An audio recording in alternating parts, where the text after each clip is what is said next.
right, welcome everybody to our third recorded episode of the Daily BLP. We are progressing here every day, getting a little bit better at what we do and kind of really constructing the format of things. Today, got a great little show to go over.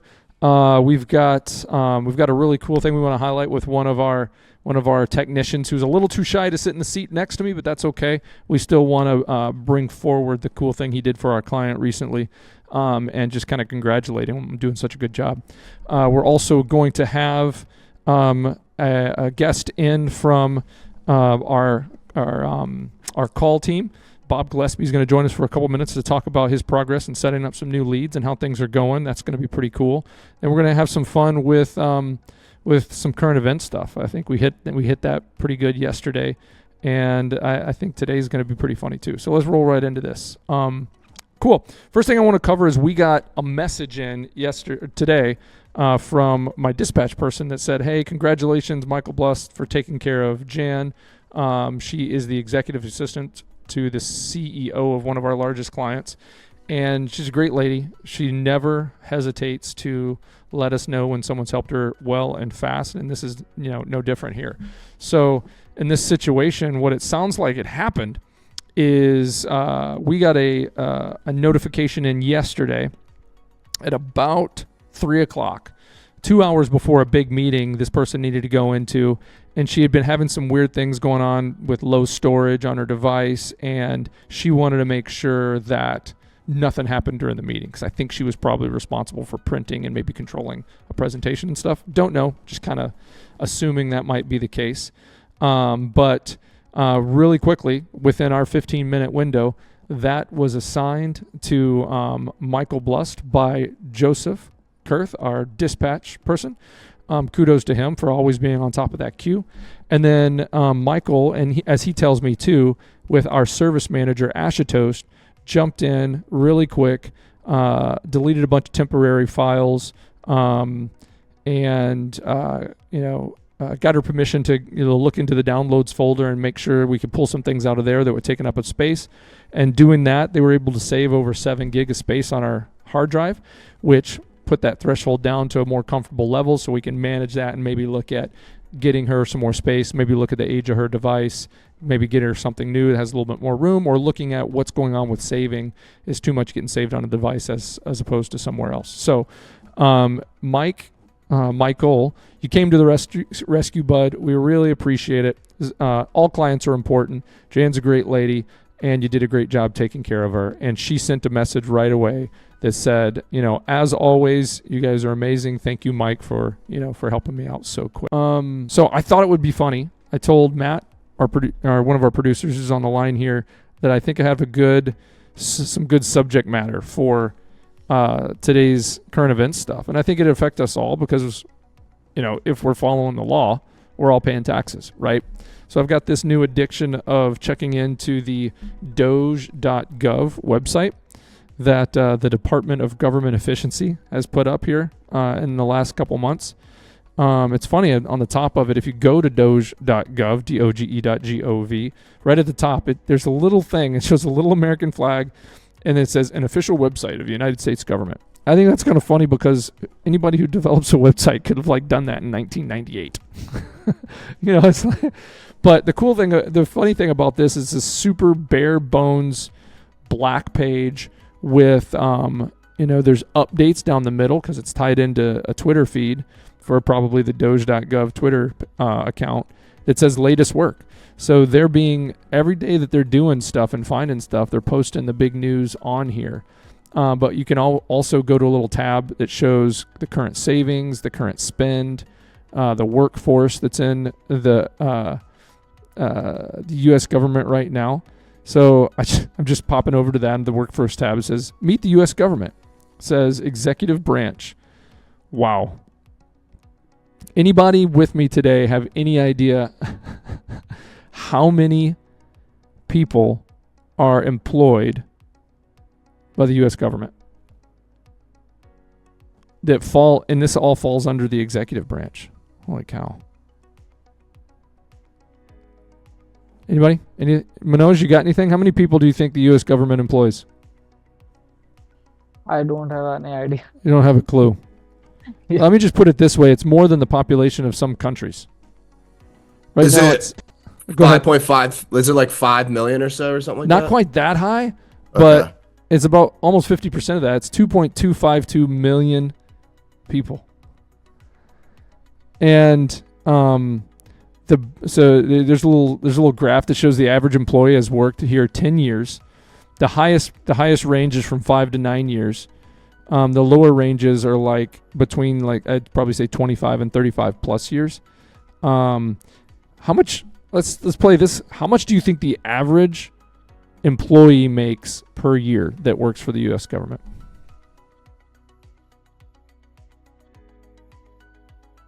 Let's say like 150K on average, maybe. Like approved income is from the checks I get, maybe.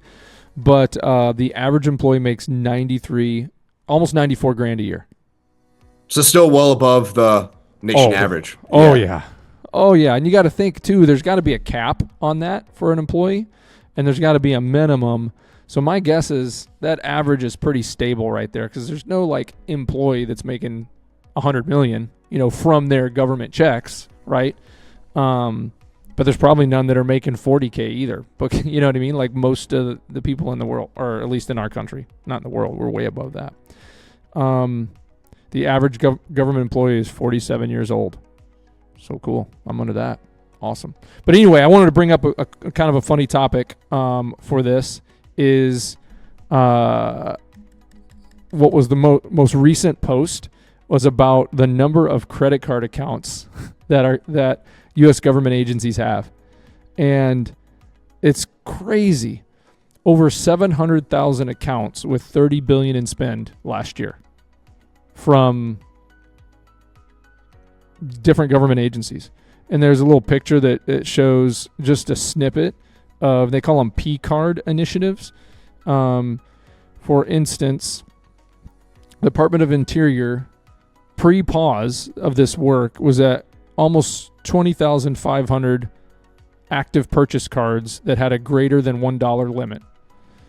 And since yesterday, they've knocked that down to 964. And if you can do that so quickly, and you can recognize that they're just not needed, like it blows my mind that that's even a thing. A lot of them are still in progress. The EPA is in progress, USDA, NASA, DHS, State Department, SSA. These are all still in progress, that they're kind of working on these things. But there's some of these, like the OPM, I'm not sure what the Department OPM is, but they had 78 cards and they didn't need any of them. They knocked them down to 0. 100% of them axed. It's just crazy. And like the SBA only had 173 cards, Small Business Association, but knocked them down to 2. I think that's what the SBA is. Knocked them down to 2. 99% of the cards that they had open could literally just been turned off. And they had a limit of above $1. So someone was using them, assuming. So kind of crazy. And then the one from yesterday talking about 200 and what were we talking about here? They canceled the leases on buildings that the government was holding. They had 440 with an annual rent savings after cutting them down of 100 million to 171 million. So anyway, I think, when it comes down to the Department of Government Efficiency, I think it's pretty awesome what they're doing. I think, every business that can survive has to act like this every day to make sure they're not spending money that, should be put, just wasting money. So, and our government does it in the billions and trillions, and, locking that up could be helpful. Make sure whatever we're forced to pay in taxes at least is doing something good. Cool. All right, we have Bob. Hey. Hello, how's it going? Hey, going pretty good, bud. Nice to see you, man. Nice to see you too. Thanks for having me. How's it out on the floor there? Good. I actually just wrapped up an appointment call for you. Yeah. It was one of the ones you wanted me to go after. It was The Genesis Integrative Medicine that you want to Really? target. Yeah. Oh, nice. Yeah. You know what's funny about them is for a couple weeks now, my wife has been saying, you got to call these guys. You got to call these guys. I'm like, okay, I'll do it. I just haven't had time. And they've just kind of been on my radar.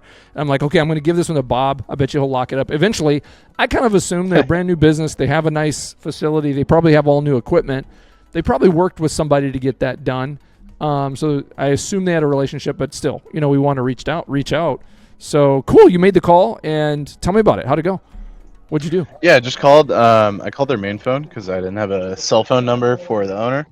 Set up a time for it's going to be Tuesday, March 11th at noon.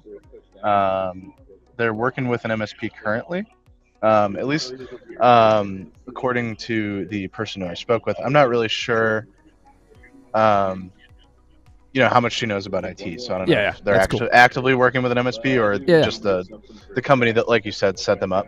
Yep. But they are working with someone. But I was like, hey, we're just looking to make an introduction. I know Brian, you can. Just get a foot in the door. Sales meetings, so just get a foot in the door. Find out if they're happy. If a lot of times from making these calls, if someone's super happy with who they're working with, they'll be like, "No, we're good.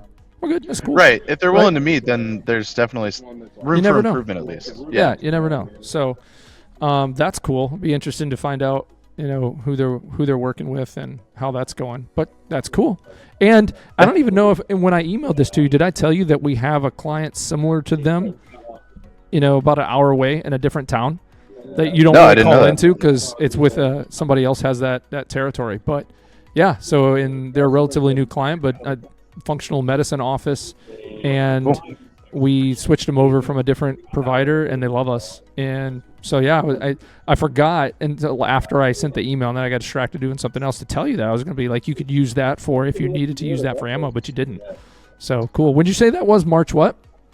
March 11th, Tuesday. 11th. Cool. Awesome. Pumped. Yeah. Pumped. Yeah, I'm excited. I'm glad I was able to get the one that one of the ones you wanted me to go after. So yeah, like you said, I'm keeping my eye open, and I'll send you everything that I think would be a good idea to call because I want know. What else? How's it going otherwise? Have you started trying to make some calls into the Phoenix area, that market we're trying to break into? I have, yeah. It's a little bit tougher than the Wisconsin market. A lot of businesses are owned by private equity out there. Oh. So it can be a little bit tougher to find the right person to talk to. Right. But I've been building a lot of records, trying to find stuff that I think, I could talk to a local person. Right. So just kind of working your way through those different org charts and stuff. It's an interesting market. Right, yeah, because every website you go to, it's like a subsidiary of blah, blah, blah. I'm like, okay. They're based out of, their headquarters are in D.C. or something. Yeah, yeah. And I mean, you're going to run into that because it's a big commercialized market. So there's probably going to be a lot of that. And I think the other ones are kind of just under the radar a little bit. So the more you dig in, I think you'll find some. There's got to be. It's such a big population area, right? Totally. Right. Cool. All right. Hey, when are you going to try to get to Wisconsin? Are you going to try to get up to a Marquette game this year? Yeah, I think I'm actually going to go to the Marquette St. John's game. I think it's on the 8th. Drive up to that. Nice. Stay at my college roommate's apartment who are still living in Milwaukee. So. Yeah.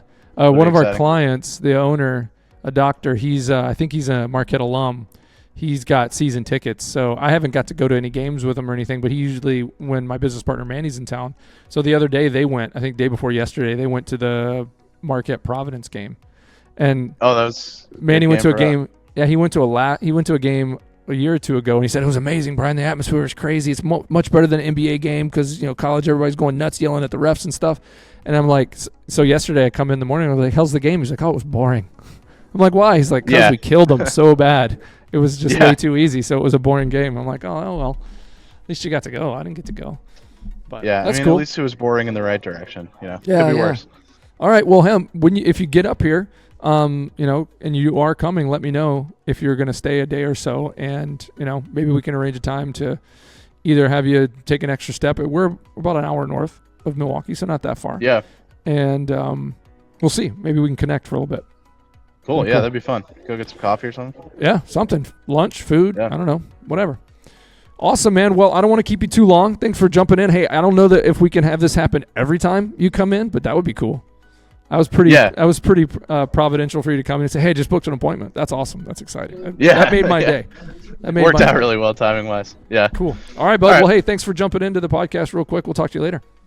Okay, cool. Yeah, thanks for Awesome. having me. Later, Bob. All right, bye. Bye.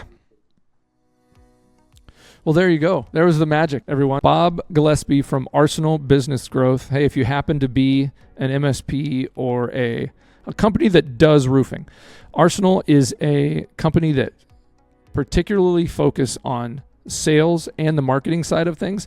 They can work with your company just like they work with us. They kind of specialize in IT managed services, lead building, roofing industry, solar panel installation, and a couple other little things. Go to their website. They're not paying me for this. I got to talk to their owner. Maybe if we get a big enough following, they'll sponsor.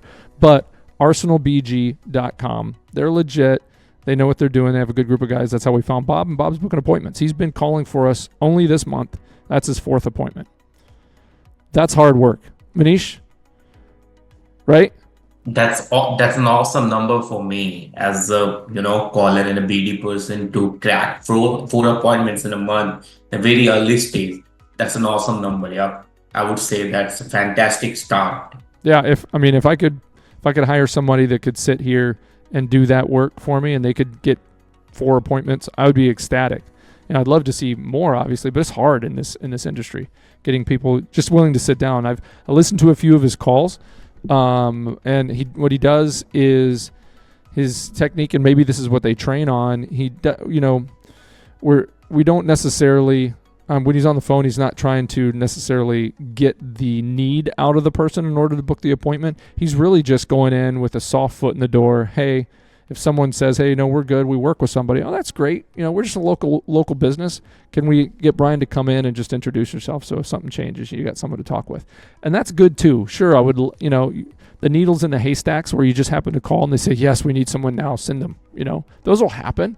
But just being able to get in, sit down with a real person in person and, ask them about what they do, get them talking, make a friend, and eventually the need will present itself if it does. And, we'll get them on our marketing list, Manish. So you're sending them emails and, when they're downloading, collateral that works for their business and they get in a journey, sooner or later they might have a need and we'll be the ones they call. So that's awesome. Kudos to Bob. Good job, brother. All right. So, I think that's about it. I think we're going to wrap up. Guys, this was fun. Thanks for tuning in to the Daily BLP. We'll see you guys tomorrow.